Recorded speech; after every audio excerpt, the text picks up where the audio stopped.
भाजपने तिकीट नाकारलं, राष्ट्रवादीकडे आलाय, काय झालं? अमोल बाळवणकर बोलताय. मला विधानसभेला मी भारतीय जनता पक्षाकडनं इच्छुक होतो.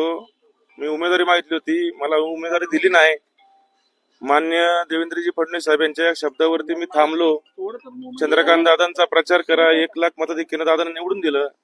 तेव्हा चंद्रकांत दादा माझ्या घरी आले, सर्व विषय संपला. तुला महापालिकेमध्ये चांगली संधी देऊ, तुला चांगलं फ्युचर असं मला सांगितलं. आणि त्या आशेवरती एक कार्यकर्ता त्या ठिकाणी भारतीय जनता पक्षामध्ये प्रामाणिक काम माझ्या सर्व जनतेने पाहिलेलं आहे. आणि आज माझ्यासोबत हा दगा फटका पक्षाने केलेला आहे. आता याबाबत खऱ्या अर्थाने गेले 2 दिवस अतिशय तणावातून मी गेलेलो आहे. माझे सर्व कार्यकर्ते, माझ्यावरती प्रेम करणारे, माझे सर्व कुटुंबीय. आणि जर अशी पद्धत जर कुठलाही पक्ष अवलंबत असेल तर निश्चितपणे मान्य देवेंद्रजींचे शब्द आहेत की बाबा तुम्हाला राजकारणात जिवंत होण्यासाठी काहीतरी निर्णय घ्यावा लागतो. तर त्यासाठी मी मान्य अजितदादा यांच्या नेतृत्वामध्ये राष्ट्रवादी पक्षामध्ये जाण्याचा निर्णय घेतलेला आहे.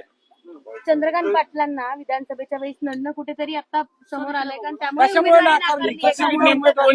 चंद्रकांत दादांना लढणं, त्याच्यामुळे माझी उमेदवारी नाकारली, याच्यामुळे मी तुम्हाला शब्द देतो की याच्यातून नुकसान माझं नाही होणार आहे, भारतीय जनता पक्षाचं होणार आहे. या सगळ्याला कारणीभूत चंद्रकांत पाटील आहेत का?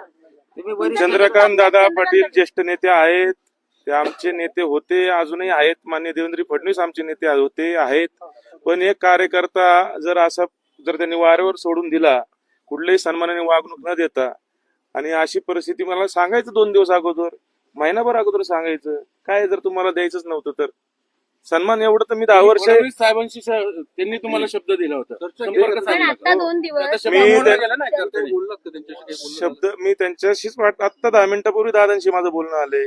दादांनी मान्य फडणवीस साहेबांना फोन केला, म्हणले की त्यांनी निर्णय घेतल्यावर तुला तिकीट देता येत नाही. मला फक्त आतमध्ये जाऊन येऊ द्या, मला बोलायचंय, मी बोलतो तुमच्याशी. धन्यवाद.